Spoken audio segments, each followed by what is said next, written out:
Ja, hallo Freunde und herzlich willkommen zu einem neuen Video auf unserem Kanal. Mein Name ist Christian und Melanie ist auch wieder mit am Start. Ja, wir sind jetzt hier am Lachen, aber wir haben heute schon eine kleine Odyssee hinter uns. Wie ihr hier sehen könnt, es ist alles ein bisschen schwieriger als gedacht, denn wir sind heute im Bereich Verdon mal wieder unterwegs. Und oh, das ist ein Esel hier. Ich habe gerade schon gedacht, wir haben heute schon einige Wildtierbegegnungen, beziehungsweise sind auch schon mehr oder weniger von Jägern geflohen, weil wir einige Schilder übersehen haben und nur solche Sachen. Alles ein bisschen schwieriger und wir sind heute nicht da angekommen, wo wir wollten, aber wir haben durch Zufall, sind wir hier über ein ehemaliges deutsches Lager wohl gestoßen. Wir haben das eben gerade auch noch mal recherchiert. Deshalb, wir werden auf jeden Fall hier nochmal in die Nachrecherche gehen. Deshalb werdet ihr auch nochmal ein paar Sachen sehen, die ich höchstwahrscheinlich dann nochmal nachsprechen werde, um euch wirklich alle Informationen zu bringen. Aber wir werden jetzt einfach mal schauen, was wir jetzt hier vor Ort finden.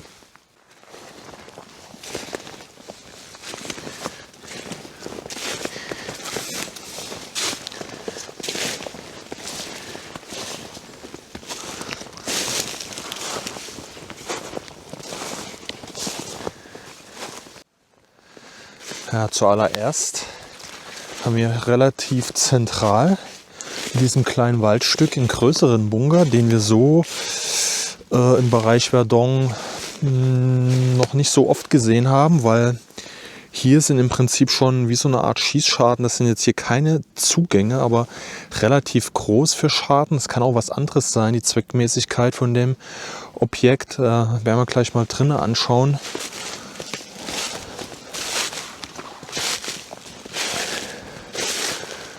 Machen wir hier schon mal eben so rein. Dann könnt ihr das sehen hier, wie das hier gemacht ist. Also ziemlich merkwürdig. Ich glaube nicht, dass das hier so wirklich Scharten sind, dass das mehr so eine Art Wohnbunker vielleicht gewesen ist. Weil wie gesagt, es ist ein Lager, es ist ein deutsches Lager um Verdon und da soll es halt mehrere gegeben haben. Und ja, das sind verschiedene so Zweckmäßigkeiten. Einmal halt als allgemeine Unterbringung halt für Soldaten, Lager, Vorräte, unterbringen. Aber ich habe teilweise auch was gelesen mit Kriegsgefangenen. Deshalb muss ich auf jeden Fall nochmal in die Nachrecherche gehen. Das war jetzt ziemlich spontan, dass wir diesen Ort jetzt hier angefahren sind. Und eben ich irgendwas Falsches erzähle. Aber wie gesagt, ihr könnt auch gerne immer was in die Kommentare schreiben. Da freue ich mich. Aber da werde ich sicherlich nachher noch was einblenden. Wir nehmen es erstmal alles so auf, was wir jetzt hier finden in dem Bereich. Das ist auch mal ganz spannend einfach.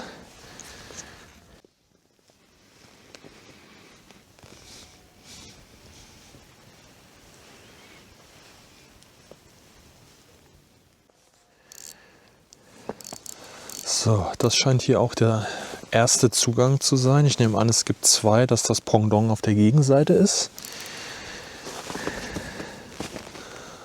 Ah, sieht schon richtig cool aus wieder.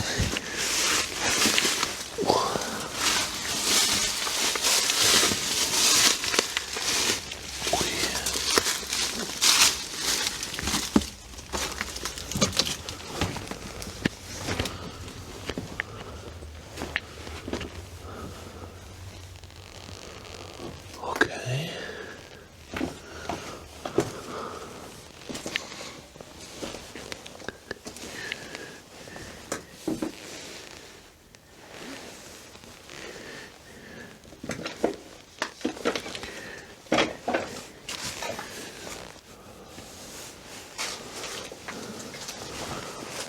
Hast du mich erschreckt.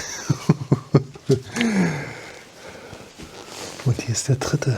Und hier ist noch so eine Art oder Teile von einem Ofen höchstwahrscheinlich. Aber das hier sieht merkwürdig aus. Ich glaube nicht, dass das so Scharten sind in dem Sinne.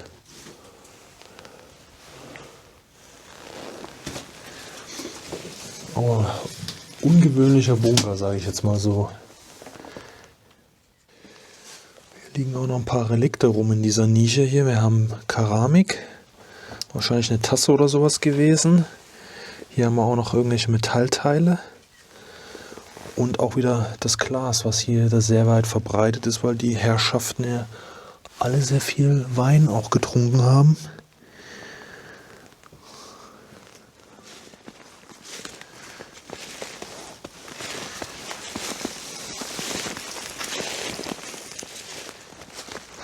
So, von diesem Bunker aus sind wir jetzt eben kurz hier rüber gelaufen an dem nächsten Objekt, was hier so ziemlich viereckig in der Landschaft steht. Und hier hat man nur so ein paar kleine, ja, sieht eher nur aus so wie so Observationslöcher, nicht direkt so wie Schießscharten. Und da kann man hier Richtung dem Feld schauen. Auch da ist mir gerade nicht klar, was das für eine Zweckmäßigkeit hat. Aber wie gesagt, ich habe halt auch viel davon gelesen, dass halt viel gelagert wurde, weil wir sind unmittelbar bei Verdun und ja, hinter den eigentlichen Stellungen so gesehen. Und ja, Lager kann halt alles Mögliche sein, ne?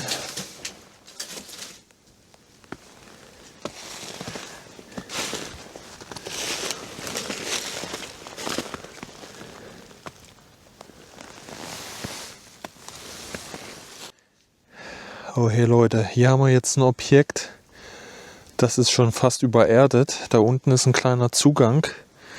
Ich weiß nicht, ob ich da mal eben reinkriechen soll. Das sieht ganz interessant aus, unmittelbar in der Nähe jetzt von diesem Objekt hier. Schauen wir mal, ob ich das jetzt hier eben mache. Von hier oben sieht man das eigentlich ganz gut.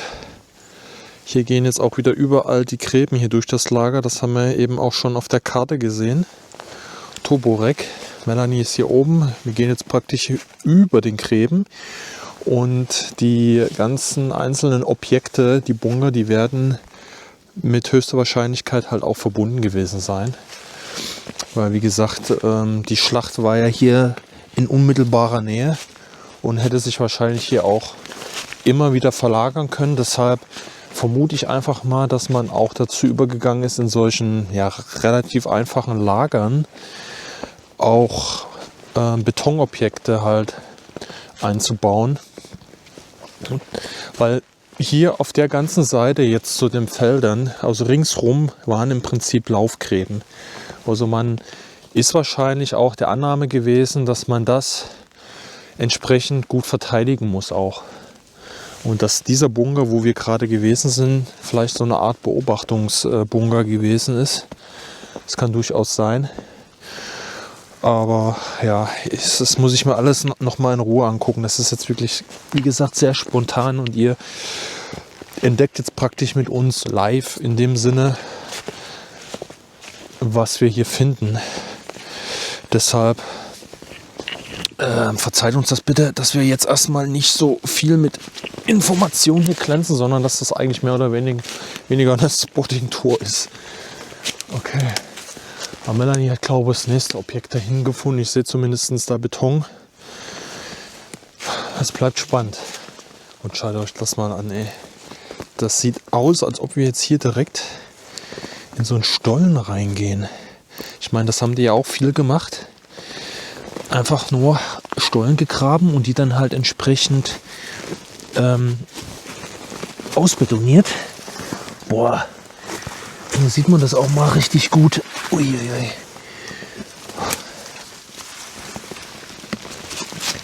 Boah, schaut euch das mal an. Hier sind die ganzen Holzbretter, die an der Seite hier drin gewesen sind. Hier unten kann man das noch ganz gut erkennen. Die sind hier alle ja in die Mitte umgekippt. Ah, da hinten ist noch mehr.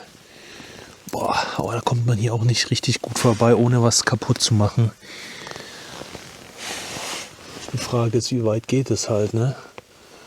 Aber das sieht richtig stark aus hier. Hier oben, das ist ja alles Stein.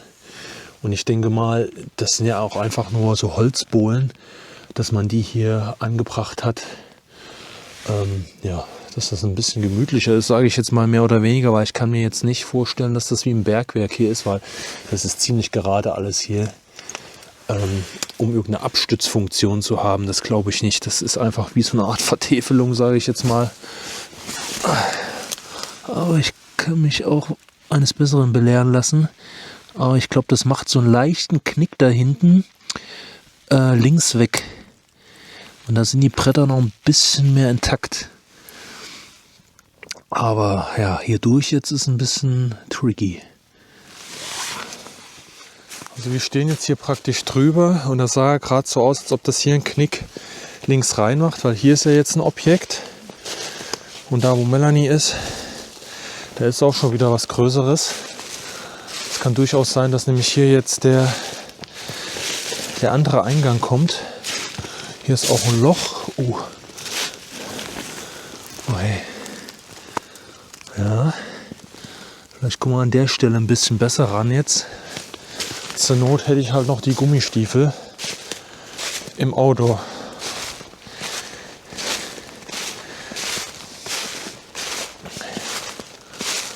Boah. Schaut euch das mal an. Wir haben hier eine Intarsie, eine Inschrift 1917. Oh, schaut euch das mal an, wie gut das erhalten ist hier. 1917. Warte mal, ich muss mal die Taschenlampe anders halten. So, jetzt können wir das besser erkennen. 1917. Hier ist noch nichts kaputt. Und hier geht's rein. Oh, das sieht aber verbrochen aus da unten. Mal gucken. So Leute, ich habe mich jetzt hier rein verkrümelt. Schaut euch das mal an, da diese Moniereisen, die da runterschauen. Da bin ich jetzt eben gerade durch. Und jetzt hier in dem Stollen gelandet. Ja, was ja eigentlich gleichzeitig irgendwie ein Bunker auch ist.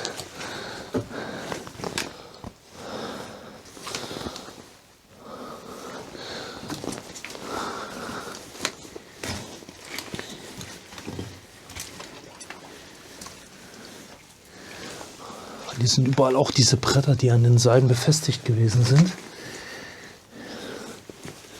Diese Verschalung. Wahrscheinlich. Ui. Ich glaube da hinten, da sind wir nämlich vorhin gekommen. Jetzt könnt ihr das sehen. Das ist hier alles zusammengebrochen. Da hinten ist der Verbindungsstollen. Das lasse ich mal lieber bleiben, Leute. Hier sieht es genauso aus, als ob man hätte hier vorbeigehen können. In das nächste Objekt. Was ist das da hinten? Das ist aber auch alles fast zugefallen. Kann er das da hinten erkennen? Hier konnte man sich auf jeden Fall an den Objekt auch noch vorbeischieben.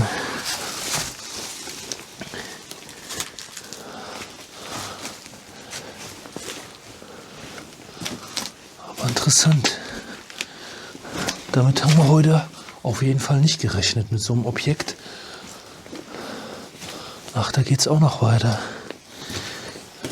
Ui.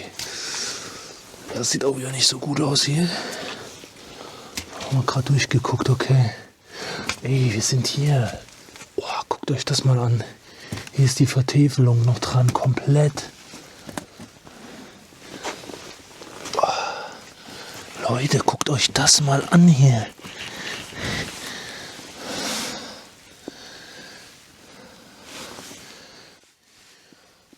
Schwede, Leute, so sah das hier mal aus. Das ist komplett noch Holz vertäfelt. Unfassbar. Ey, hier geht's weiter, Leute. Hä? Das war rundum, jetzt könnt ihr das mal sehen, das war rundum der Beton vertäfelt mit Holz.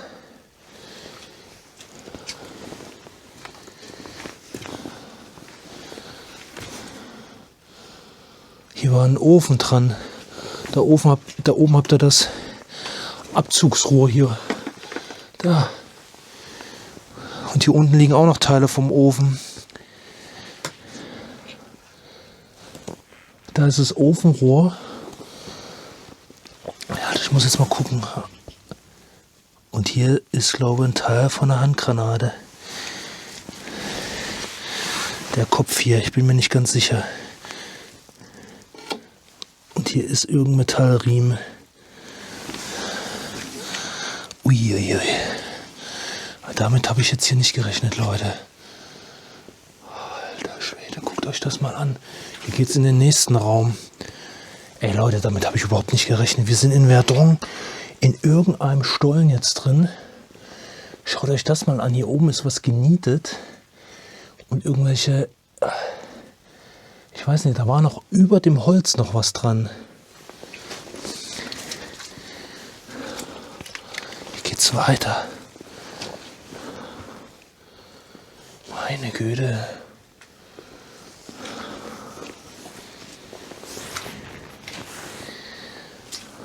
Hier ist auch wieder ein Ofenrohr. Hey, das ist unfassbar, Leute. Das habe ich in der Form noch nie gesehen. Hier unten sind solche Platten dran. Hoffentlich sind das nicht irgendwelche Asbestplatten. Jetzt sind wir im nächsten Raum.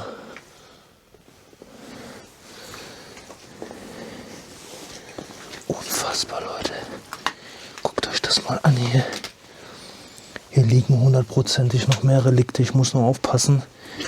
Nicht, dass ich hier noch irgendeine Granate übersehe oder irgendwas. Da ist der Stollen nämlich zusammengebrochen. Und hier wäre man rausgekommen. Wahnsinn. Wir befinden uns im Bois Le Paranceau, unweit des Dorfes Gincray. Während des Ersten Weltkriegs lag dieses Gebiet auf deutscher Seite der Front. Hier entstand kein großes Kampfwerk, sondern ein kleines rückwärtiges Lager. Es diente der Unterbringung von Soldaten, der Lagerung von Material und als Teil der logistischen Infrastruktur rund um Verdun. Auffällig sind die erhaltenen Betonunterstände. Für ein solches Lager sind sie ungewöhnlich massiv. Einige stammen aus dem Jahr 1917, einer Phase, in der sich der Krieg längst zum zermürbenden Stellungskrieg entwickelt hatte. Der umliegende Wald hatte zudem eine weitere Funktion. In diesem Bereich befand sich ein deutscher Ehren- und Regimentsfriedhof. Heute wirkt dieser Ort still und unscheinbar. Doch die Reste aus Beton erzählen noch immer von einem Krieg, der selbst fernab der Front allgegenwärtig war. Ja Leute, wir haben jetzt noch was richtig Interessantes gefunden. Das ist richtig, richtig klasse, weil es zeigt jetzt nochmal ja, dieses Lagersystem. Wir sind jetzt hier bei dem Lager Gersdorf. Auch hier sind wir jetzt nochmal spontan vorbeigefahren. Und wir hätten jetzt nicht gedacht, dass jetzt hier das Fernsprechamt Gersdorf noch steht. Das ist richtig krass. Schaut euch das mal an. Auch hier wahrscheinlich so ein bisschen, dass man das halt schon als Telefonzentrale auch in diesem Wappen wahrnimmt. Hier diese Blitze. Ich kenne das noch aus der elektronischen Kampfführung. Das hat ja auch immer irgendwas in diese Richtung zu tun. Und hier hat man hier noch die Wappen. Hier unten hat man Pferde angezäunt. Das ist auch hier noch mal ganz gut zu sehen. Also hier hat man die Pferde praktisch festgebunden. Da. Ja, und hier war der Divisionsgefechtsstand beziehungsweise der Stab auch untergebracht. Und hier oben sieht man auch noch mal. Wie gesagt, ich werde euch dann alle Informationen dazu noch mal einblenden.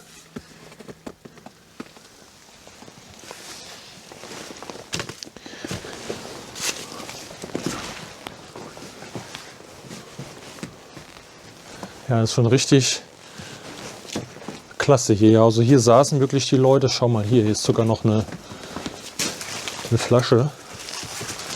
Das findet man immer wieder. Die ist auch noch original. Das findet man immer wieder hier in den ganzen Bunkern und so weiter. Und hier habt ihr mal so ein Gerät, mit dem man hier auch dann gearbeitet hat. Hier sah das aus. Hier standen die im Prinzip oder saßen an ihren Schreibtischen, kann man jetzt im Prinzip sagen, an ihren Tischen. Hier ist auch sogar noch eine Flasche.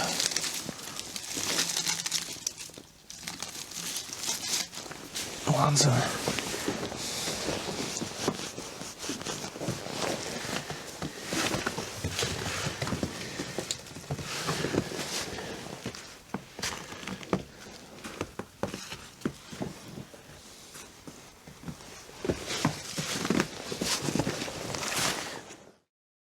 Benannt wurde das Lager Gersdorf nach einem deutschen Offizier, eine im Ersten Weltkrieg übliche Praxis.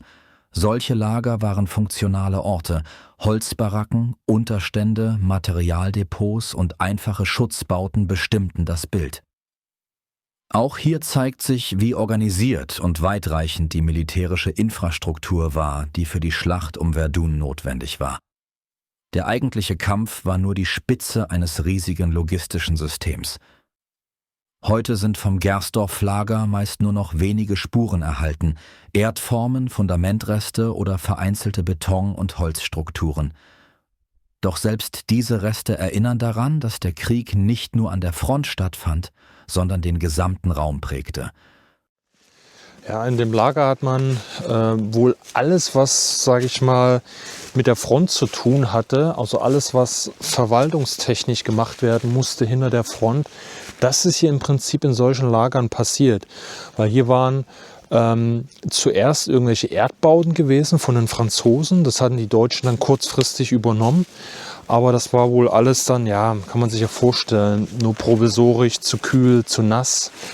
Und dann ist man irgendwann übergegangen und hat dann entsprechende Holzbaracken gebaut für die bessere Belüftung und so weiter. Und natürlich auch wirklich diese Ziegel- und Betonbauten.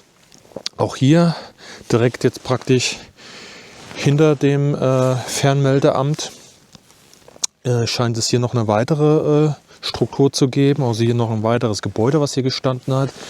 Da kann man das auch noch ein bisschen erkennen. Kann sein, dass das ja zum Teil gesprengt wurde oder abgebaut wurde, je nachdem. Man hat ja auch nach dem Krieg viel wieder entfernt, was die örtliche Bevölkerung halt auch brauchte. Aber die ganzen umliegenden Dörfer hier auch, die wurden damals ja relativ schnell zerschossen. Die sind ja alle in Mitleidenschaft geraten. Die wurden alle bombardiert, mit Artillerie beschossen und da blieb ja nichts mehr übrig. Deshalb brauchte man ja halt für die ganzen Soldaten, die ja hier in der Gegend gewesen sind und jetzt nicht sofort direkt an der Front waren, brauchte man ja irgendwie Unterkünfte. Hier gab es auch eine Bibliothek, hier gab es eine Kirche, hier gab es natürlich auch ein Krankenhaus für die Verwundeten und Offiziersmesse natürlich. Den Offizieren, denen musste es natürlich auch besonders gut gehen. Und ja, also man kann sich das praktisch wieder so ein bisschen vorstellen wie so eine kleine Stadt, ne? Für die Stäbe und so weiter, für Soldaten. Und wie gesagt, mit dem Fernmeldeamt sind halt auch von den ganzen Beobachtungsballons und so weiter die Information eingegangen und dann konnte man das halt entsprechend wieder an die Artillerie melden. Die Beobachtung, wenn es entsprechende Ziele und so weiter gab. Und das ist dann hier alles so passiert. Und das ist im Prinzip auch gleichzusetzen mit dem ersten Lager, was wir nämlich jetzt besucht hatten. Das war mir auch gar nicht so im Kopf. Also ich kenne schon solche Lager, auch unterirdisch gab es das viel hinter der Front. Aber mit den oberirdischen Lagern habe ich mich ehrlich gesagt auch noch nicht so befasst. Ich hatte immer mal wieder was gelesen, aber nur bruchstückhaft. Man kann sich halt nicht mit allem befassen. Aber das jetzt mal spontan zu erforschen, das ist echt mal wieder eine ganz andere Geschichte, weil das bleibt auch dann wieder eher im Kopf, wenn man das selber erkundet und dann für sich selber halt Fragen stellt. Was ist hier passiert oder für was ist das halt? So, Melanie hat aber auch noch eine Struktur. Also hier soll es eigentlich nicht mehr so viel geben. Aber trotzdem finden wir hier noch was. Ja, wieder so ein kleines Gebäude hier.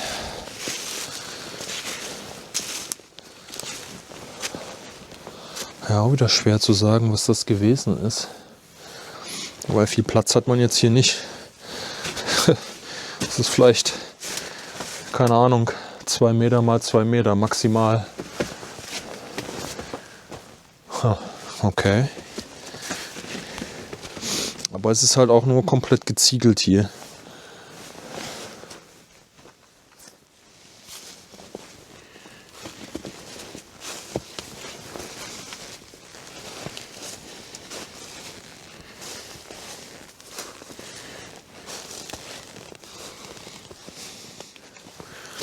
Ja Leute, wir sind jetzt noch ein bisschen hier weiter durch den Wald getigert, weil wie gesagt, hier gab es ja alles mögliche an Gebäuden und schaut euch das mal an, was wir jetzt hier gefunden haben. Wir haben hier noch ein Originalbett aus der Zeit gefunden. Schaut euch das mal an, ihr könnt das hier, also das Gestell, ich könnte mir schon fast vorstellen, dass das für Offiziere gewesen ist. Guck dir mal hier die Verschnörkelung an den Seiten. Siehst du das hier? Guck mal. Und hier sind noch die Federn. Ja, also ihr müsst euch das liegt jetzt praktisch auf dem Kopf. Das ist 100%ig ein Bett aus der Zeit. So Freunde, das war es jetzt mit dem kleinen Video zu den Lagern hier in Verdun. Und ja, Bunkern kann man ja auch sagen. Und ja, es war für uns höchst interessant, diese Lager mal unter die Lupe zu nehmen. Wir wollten halt, wie gesagt, ursprünglich ein ganz anderes Lager, wo wir uns schon ein bisschen informiert haben, was da passiert ist. Anfahren, anlaufen, aber das ist so mitten im Wald und unter diesen Bedingungen kommt man da auch gar nicht hin. Das müssen wir einfach mal angehen, wenn da die Witterung das zulässt. Dann mal im Sommer machen. So, ja, wir hoffen trotzdem, dass es euch gefallen hat. Bleibt uns weiter auf dem Kanal treu, auch im neuen Jahr. Schallert die Glocke, den Abo-Button, schreibt uns auf jeden Fall was in die Kommentare. Und dann würde ich sagen, sehen wir uns im nächsten Video. Macht's gut, ciao.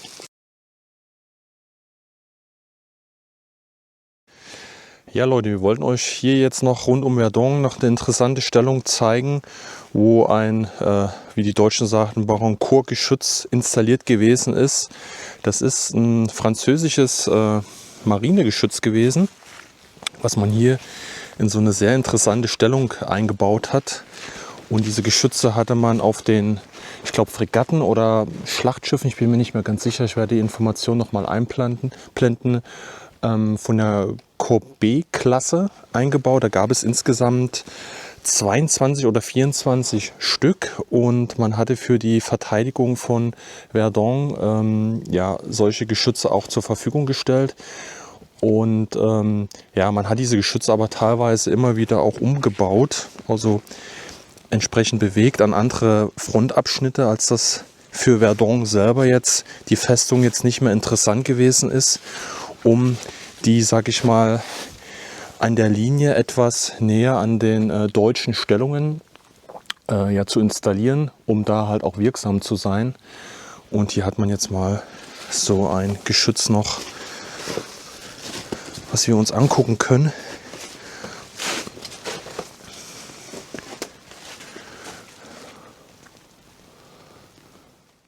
Bereits Ende 1914 begannen deutsche Truppen, schwere Marinegeschütze rund um Verdun in Stellung zu bringen. Um dem etwas entgegenzusetzen, ordnete der Kommandant der Festung Verdun die Aufstellung eigener französischer Marinegeschütze an. Eines davon war das Baron-Court-Geschütz. Es wurde im Juni 1915 errichtet und richtete sich vor allem gegen deutsche Versorgungs- und Eisenbahnanlagen. Die Schussrichtung lag nach Nordosten, in Richtung der wichtigen Nachschubknoten Étain und Domery-Baroncourt. Rund 150 Arbeiter waren an der Einrichtung beteiligt. Die Arbeiten fanden aus Tarnungsgründen ausschließlich nachts statt. Alle 90 Sekunden konnte ein Schuss abgefeuert werden, mit einer Reichweite von bis zu 15 Kilometern.